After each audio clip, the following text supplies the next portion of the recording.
Përshëndetje të nderuar miq, do të flasim me zonjën Adriana Kalaja, aktiviste, kandidate e Partisë Demokratike në qarkun e Tiranës në zgjedhjet e 11 majit, por dhe kryetare e Komisionit të Apelimit në Selim Blu.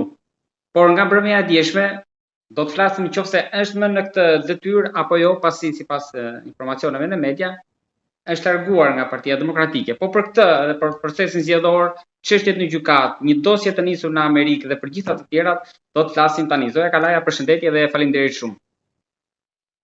Përshëndetje, faleminderit për ftesën. Faleminderit ju. A jeni më pjesë e Partisë Demokratike apo për momentin keni një ngrirje të marrëdhënieve, keni një shkëputje?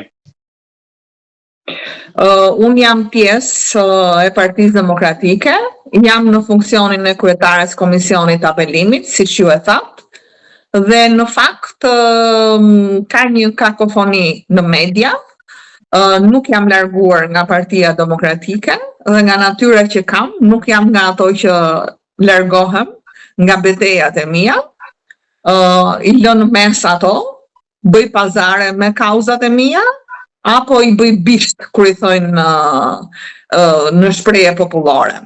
Kështu që në këtë kuadër, unë nuk jam larguar nga Partia Demokratike, nuk kam ndërmend të largohem, përsa kohë që unë vazhdoj të besoj në moral, besoj në virtytet që përçon kryetari i Partisë Demokratike zoti Berisha, se jo më kot, edhe në këtë parti në fakt, unë jam aderuar për shkak se u bashkova që në momentin e parë zoti Berisha, madje jo në 9 shtator, që ta marri vesh edhe publiku, po që me 19 maj, kam qenë nga zërat e parë që janë bashkuar zotit Berisha, e kam konsideruar si luftë jo ndaj zotit Berisha, po ndaj opozitës shpallje no grada të tij nga Shtetet Bashkuara të Amerikës të kohës, dhe nga ana tjetër kam qenë ndër zërat e parë që në gusht të 2021, pra gati rreth 25 ditë përpara se Lulzim Basha të përjashtonte Berishën, kam reaguar në një status kundra zotit Lulzim Basha. Kështu që unë mendoj që parimet e mia janë shumë të forta, që unë t'i lë gjërat në mes dhe vazhdoj të besoj se politika së pari është moral, vazhdoj të besoj se gjërat sado pengesat që t'jen duhen çuar deri në fund, dhe për mua si Adrian, edhe si profesion që kam avokate, krimi dhe korrupsioni nuk kanë ngjyrë, dhe nëse kjo bëhet edhe nga persona që ti mund t'i kesh pjesë në një formacion politik, patjetër që unë do të reagoj, sepse për mua e vërteta është më e madhe se çdo problem që mund të ekzistojë. Në një mesazh që është publikuar mbrëmjen e djeshme në media, keni përmendur edhe emrat të personave që sipas mendimit tuaj ju kanë vjedhur votat. Jo vetëm pra atë që ka ndodhur deklarata pak ditë më parë që regjimi sipas mendimit tuaj ka mbushur kutitë e tabakut, por dhe ju kanë vjedhur votat. Por nga ajo që ju thatë më lart, është kjo një tërheqje nga ai mesazh mbrëm, pra nuk ka një shkëputje, apo jeni një shkëputje momentale? Sepse ju flisni deri në momentin që Berisha do të riorganizojë partinë, atëherë do të rikthehen. Patjetër, sepse është konteksti i mesazhit që unë kam dhënë në një nga grupet që organizohet, ka dalë jashtë atij qëllimi për cilën unë e kam dërguar.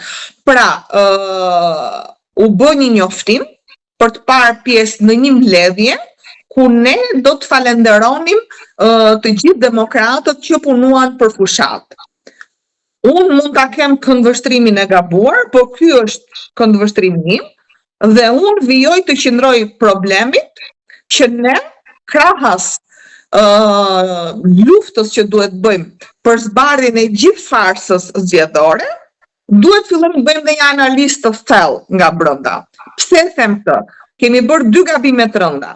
Në 2021 Lulzim Basha filloi të merrej me veten, e mbani mend ju, që su mor fare me vjedhjen, me krimin zgjedhor etj, por në qershor futi partinë në zgjedhje.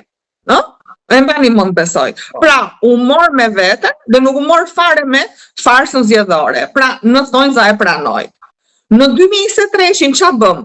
U morëm vetëm me farsën zgjedhore dhe s'u morëm fare me veten. Pra nga gushti 2023-shit që zoti Berisha dha orientim në mbledhjen e Këshillit Kombëtar që ne do bënim një analizë për zgjedhjet vendore, se mos harrojmë ne patëm një disfat shumë të madhe në 2023-shin. Në 2023-shin u vodhën votat, u përdor krimi, u përdor policia shtetit, u përdor drejtësia, u përdor lekët e drogës etj. Pra të gjithë të gjëra që ne i konstatojmë sot, u përdorën në 2023-shin.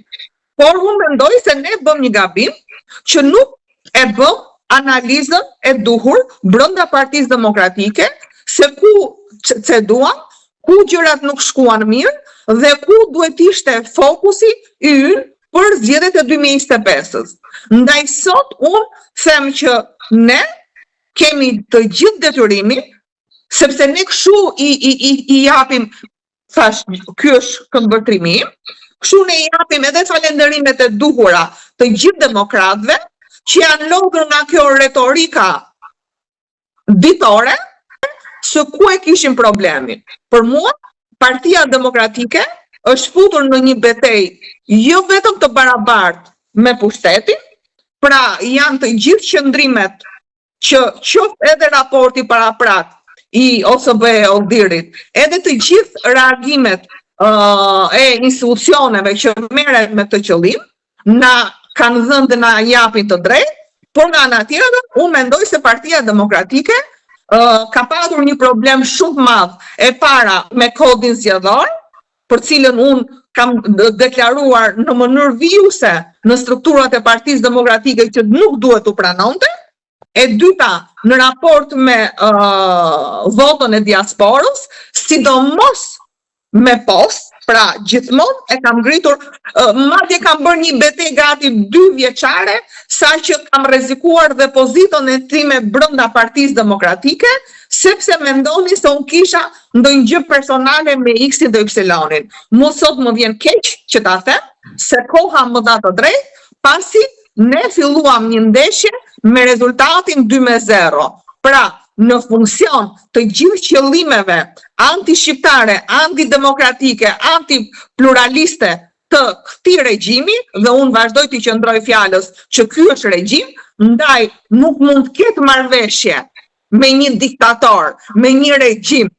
Pra, këtu është ajo që mua më vret, mua më krijon probleme me atë vërtetësinë që ne duhet i themi elektoratit. Jo ne do të vazhdojmë me historinë që fajin e pas ka vetëm Edi Rama. Po ç'a bëm ne për ta ndaluar këtë gjë? Se ne nuk kemi forcë as paramilitare, ne nuk mund të ndalojmë as vjedhjen e votave, ne nuk mund të ndalojmë as implikimin e krimit, sepse s'kemi mundësi, ama çfarë mund të bënim ne? Ne mund të parandalonim votimin me post, atë masakër që u bë me diasporën. Ne mund të parandalonim, se ju e mbani mend shumë mirë, 3 muaj Partia Demokratike bënte fushat vetëm në diasporë, e la Shqipërinë fare. Këto janë problemet sipas meje, për post faktit që një nga shkaqet kryesore është konflikti që u fut nëpërmjet këtij kodi. U ripërça Partia Demokratike për shkak të primareve. Unë kam qenë një nga zërat e vetëm që kam kërkuar pezullimin e primareve me një dispozit kalimtare që ta njeh ligji, dhe është më e ndershme që ti ta pezullosh, pra ta ndryshosh statutin për arsye objektive, se ne i kishim arsyet objektive. Kishim 333 ditë arrest politik të liderit. Kishim 3 vite që merreshim me logon dhe vulën. Kishim një përçarje të thellë brenda Partisë Demokratike. Ç'a bëm ne me primarët? Hapëm prap këtë problem dhe krijuam një konflikt midis kandidatëve duke dëmtuar garën brenda Partisë Demokratike. Këto janë të vërteta për cilat unë nuk kam heshtur dhe nuk do hesht. Dhe unë personalisht mendoj që ata persona të cilët e kanë çuar Partinë Demokratike në këtë situatë, patjetër që duhet të sanksionohen nga ana e Partisë Demokratike. Ju jeni e drejtë për drejtë. Unë mbaj me në gjitha bisedat, jo vetëm brenda, por edhe me ndërkombëtarët, me deklaratat tuaja. Tani ju kur flisni me këtë fjalinë e fundit, për kë e keni fjalën? E keni fjalën vetëm për zoti Berisha apo edhe të tjerë që duhet marrin përgjegjësi? Kush janë këta?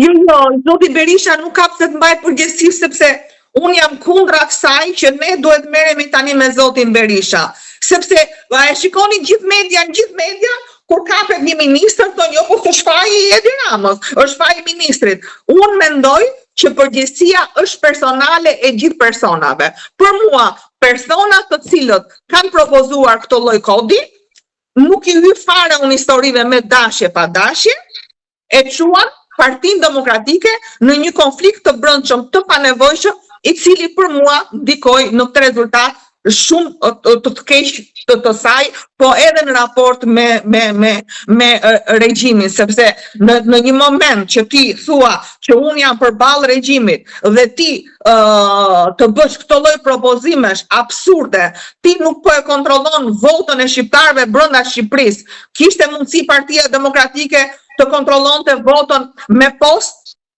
aq më shumë që unë personalisht i kam ngritur, kam bërë dhe një memo, kam bërë dhe një kërkesë, i kam kërkuar të shfuqizohet vendimi i gjykatës kushtetuese se është fuqi më i rënd kushtetues. Pse e them këtë?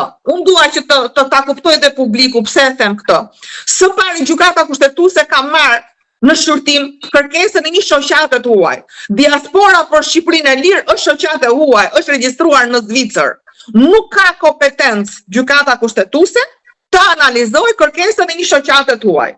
Ky është problemi shumë i madh që unë gjithmonë kam ngritur akuzat se ky vendim i gjykatës kushtetuese është bërë me urdhër të Edi Ramës. Së dyti, si mundet një shoqat me 5 veta të përfaqësoj një diasporë 1.7 milion persona? Pra që këtu fillon historia e manipulimit të kësaj historie.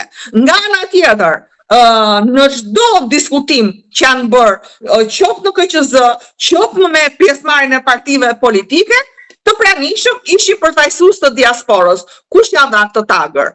Dhe për ta mbyllur pastaj, avokat, nuk kam nevojë të përmend emra, jo se kam frikë, po nuk e kam fare unë me emra përveç, unë luftoj gjithmonë parimin dhe avokat të kësaj çështje në gjykatën kushtetuese janë të njëjtët ata të cilët sot po na shajnë për votën e diasporës. Prandaj themun që nëse Partia Demokratike do të dali në këndvështrimin tim ballhapur ndaj demokratëve, ndaj atyre qytetarëve që besojnë ke Partia Demokratike, ne duhet i themi gjërat ku gabuan dhe çfarë bëjmë për ta ndryshuar këtë gjë. Ka që tjetër. Ja keni thënë zotit Berisha këtë përpara se bënit mesazhin brëm?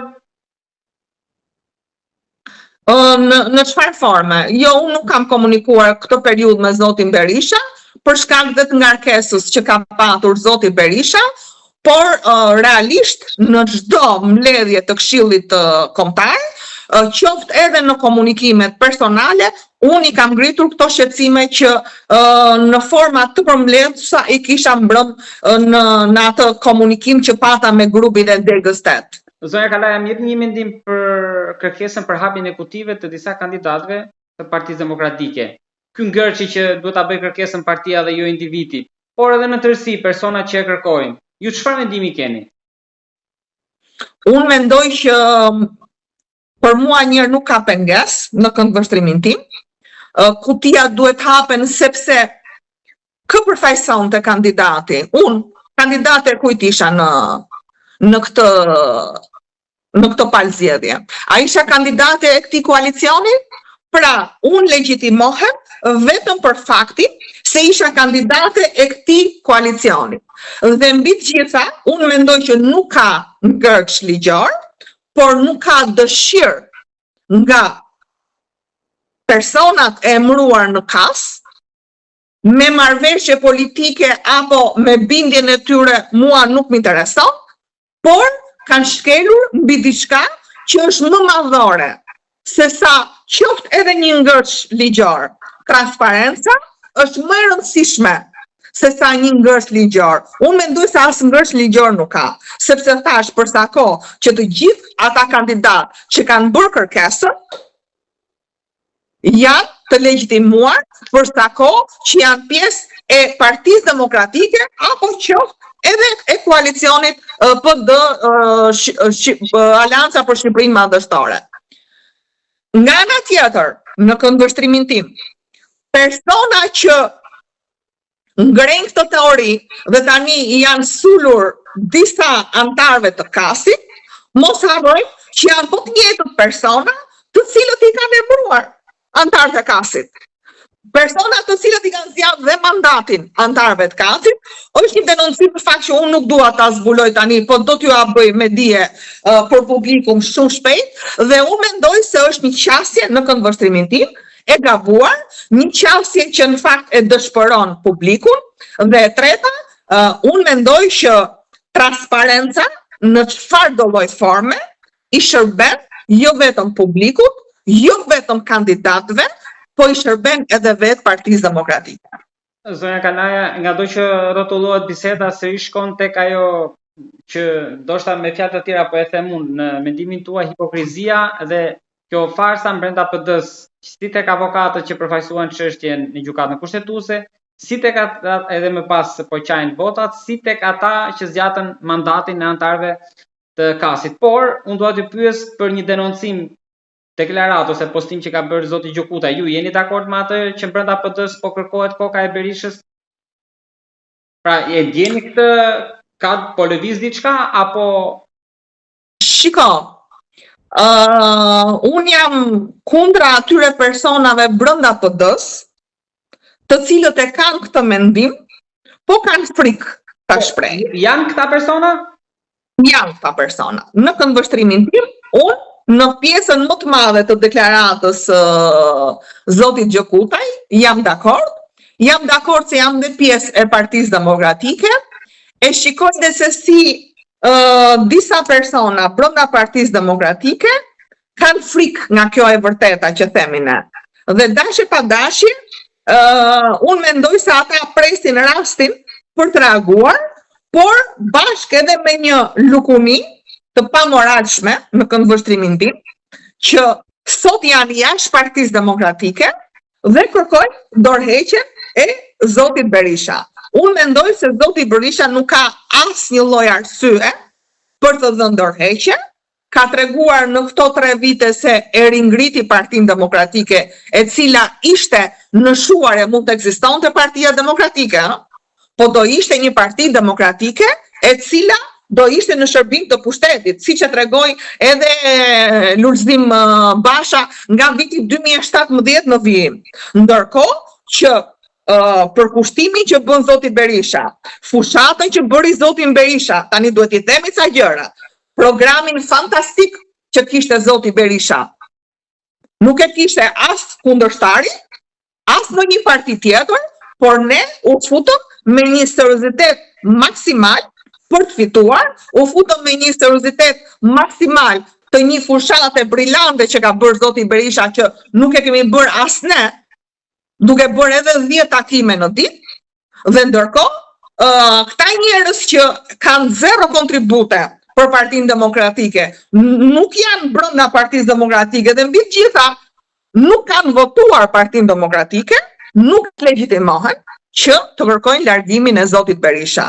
Unë e kam kërkuar, siç e pat edhe në mesazhin që nuk doja në fakt të bëje publike për sa kohë që unë e kam çuar në një grup, po meqense u bë publike, unë mendoj që zoti Berisha, krahas kësaj betejë shumë të rëndësishme që po bën për denoncimin e gjithë farsës zgjedhore, duhet të qëndroj në Partinë Demokratike edhe për ta riorganizuar edhe njërë nga e pari, nga momenti unë e shikoj paralelisht, pra që në kohën që po bëhet denoncimi i farsës zgjedhore, për të denoncuar dhe atë pseudo opozitarizëm që bëjnë disa, duke qenë brenda Partisë Demokratike, duke patur edhe poste të caktuara, po duke mos bërë asgjë për të kontribuar për Partinë Demokratike. Kështu që unë mendoj se ne drejt fitores, ne qoftë edhe ballart me demokratët, me votuesit, qoftë dhe me zonën gri që ka besuar këtë radhë në Partinë Demokratike, na çon vetëm përballja me të vërtetën. Zoja Kalaja, në gjithë këtë që ju bët, në këto persona që e mendojnë por kanë frikë ta shprehin, gjithë këtë, a ka para drejtues qarqesh Dhe e dyta, tjetër, po. si ka mundësi që këta drejtues qarqesh nuk po dalin të flasin, gjithë peshën po e mban zoti Berisha tani. Edhe si do kenë mundësi. Ja prandaj them që çdo kusht që është brenda apo jashtë Partisë Demokratike e kupton shumë mirë që të gjithë peshën po e mban Sali Berisha. Dhe prandaj them që askush nuk legjitimohet që të kërkojë largimin e zotit Berisha. Askush nuk e mban Partinë Demokratike të Bashkuar dhe opozit reale, se mund bëjmë thashe opozit fake, jemi mësuar në me opozitën fake. Do t'i shikosh dhe partitë e vogla, të gjitha shtatar, se si do të rreshtohen të gjitha në urdhrin e kryeministit Rama. Dhe mbajni këtë intervistën time dhe do të shikoni. Nga i pari deri te i fundit, të gjitha ato mandate janë në shërbim të zotit Rama. Problemi është që a do distancohemi ne si Parti Demokratike nga skema që ka filluar Edi Rama nga 2017 për të mbajtur dorën e tij edhe brenda Partisë Demokratike? Për këtë jam unë. Ndaj them që rolin kryesor në këtë betejë të brendshme duhet dhe do ta luajë Sali Berisha. Në shtator ju jeni për të vajtur në parlament apo një aksion jashtë? Jo, unë jam për një aksion radikal. Pse them këtë? Më quajnë radikale, por në fakt unë i kam të bazuara në histori ato propozimet që bëjmë. Mbani mend në 2022 që unë hodha teorinë e Tiranës që pastrohet me tritor? Po. E kisha në mendje edhe kur bëra hyrjen që ju. Atëherë shikoni në çfarë gjendje sot është Tirana. Dhe vetë institucionet investiguese apo lisbatuese ndërkombëtare ngrenë shqetësimin se 60% e financimit të kullave bazohet në para të pista. Në këtë këndvështrim, unë mendoj që nëse ti nga mëngjesi deri në darkë thua këtu jemi në diktaturë, këtu jemi në regjim, këtu mafia nuk ka përkrahjen e shtetit. Mafia është instaluar në shtet. Kryetari i organizatës kriminale është Edi Rama. Më fal, si mund të shkosh në një parlament kur kryetari i organizatës të strukturuar kriminale është kryeministri? Ndaj unë mendoj që Partia Demokratike duhet të bëjë një reagim të fortë, patjetër po edhe zjarrin t'ia vësh kuvendit. Patjetër, po unë jam, sepse i mbam mend se kur e plen kokën ndërkombëtarët nga Partia Demokratike dhe e legjitimuan, kur u dogjën ato 5 karrike të qelbura. Është shumë e rëndësishëm djegja e Shqipërisë apo djegja e 5 karrikeve. Ky kryeministër bandit po të djeg dita ditës Shqipërinë. Ndaj ne duhet të reagojmë fort. Nuk mund të bëjmë ne opozit.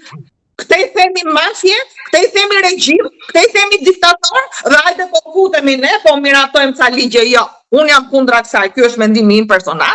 Unë nuk jam deputete, nuk kam të drejtë as të shprehem në lidhje me këtë, sepse nuk jam pjesë e grupit të deputetëve, por unë mendoj se kjo do jetë edhe një arsye më e rëndë nëse Partia Demokratike, ndërkohë që thot është farë zgjedhore, ndërkohë që thot janë vjedhur votat, ndërkohë që thot policia, drejtësia dhe i gjithë shteti ka qenë në dispozicion të mafjas në pushtet, dhe të sillet në parlament, sikur këto gjëra nuk kanë ndodhur. Se arpat seancën e para disa ditëve. Arpat. Si unis, që po t'ishin i mbyllën gojën dhe kjo do jetë edhe për 4 vite të tjera, nëse Partia Demokratike nuk do të reagojë ashtu siç duhet reagojë. Ky është mendimi im personal. E sigurt është që po t'ishin kuvend debati ndoshta më të madh do ta kishit me kryetarin tuaj të grupit parlamentar. Po edhe me kryeministrin. Edhe me kryeministrin të garantoj dhe jo më kot. Ajo nuk diskutohet. Jo më kot kryeministri në informacionet që kam, ka lobuar dhe ka paguar që unë mos jem pjesë e kuvendit, kështu që Do t'i shikoni në vijim. Do të thënë në dy drejtime, të mbushin kutit, siç thoni ju, për zonën tabaku dhe të zbrazën nga ju. Patjetër. Zonja Kala, edhe diçka të fundit kam. Në këtë moment gjithë po presin telegrame nga Shtetet e Bashkuara, ndërkohë që ju nisni dosje andej. Është një çështje në fakt shumë e rëndësishme, që unë mendoj se ka interes jo vetëm për Shqipërinë, po edhe për Shtetet e Bashkuara të Amerikës, dhe unë këtë pritshmëri që kam sot nuk e kisha në kohën që në Shtetet e Bashkuara të Amerikës po instalohej regjimi globalist ose sorosist, siç e themi ne.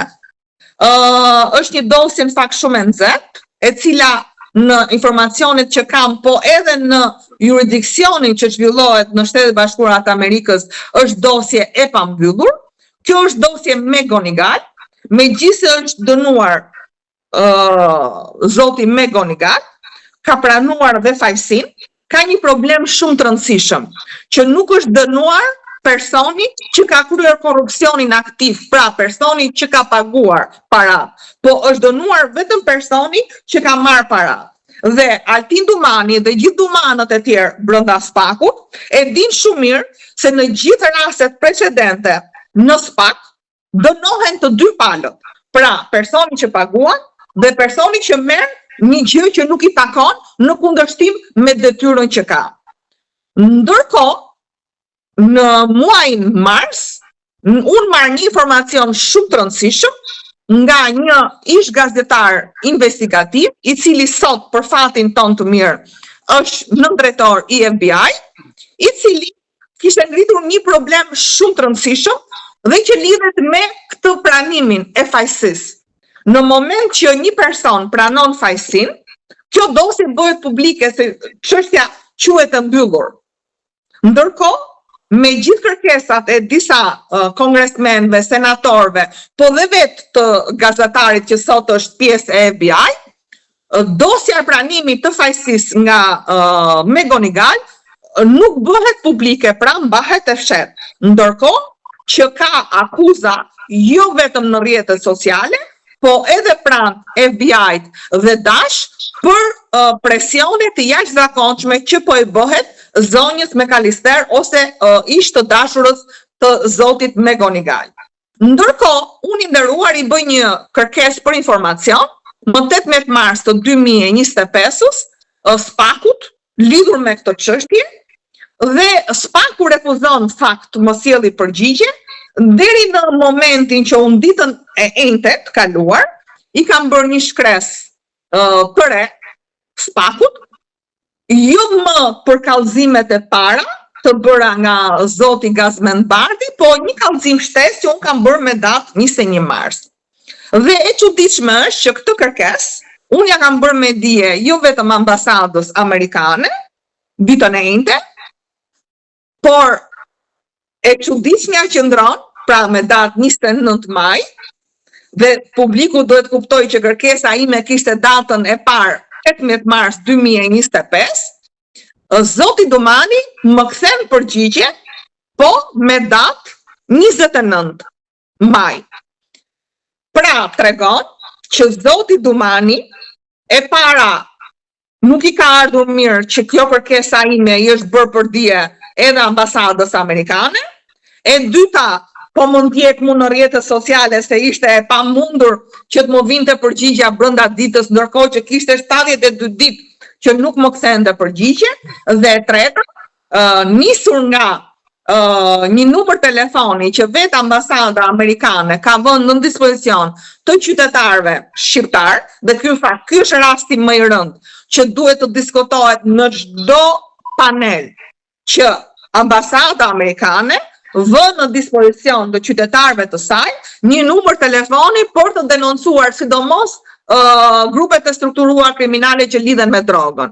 Ndërkohë, unë tani kam filluar një taktik tjetër, po e lë pak të qetë Altin Dumani, edhe në formën e një tërheqje që unë kam bërë dhe në raport me votuesit e Partisë Demokratike, se mbase nuk i ka pëlqyer mënyra e opozitës që bëra unë me 84 kallëzime penale në SPAK, mbase opozitarët, po e them këtë në thonjza, kërkojnë modelin e dikujt që shan Partinë Demokratike dhe zotin Berisha në për ambasada, i quajnë demokratët dhe votuesit e saj llum, dhe ndërkohë e votojnë masivisht. Kush është Dhe unë tani ky person?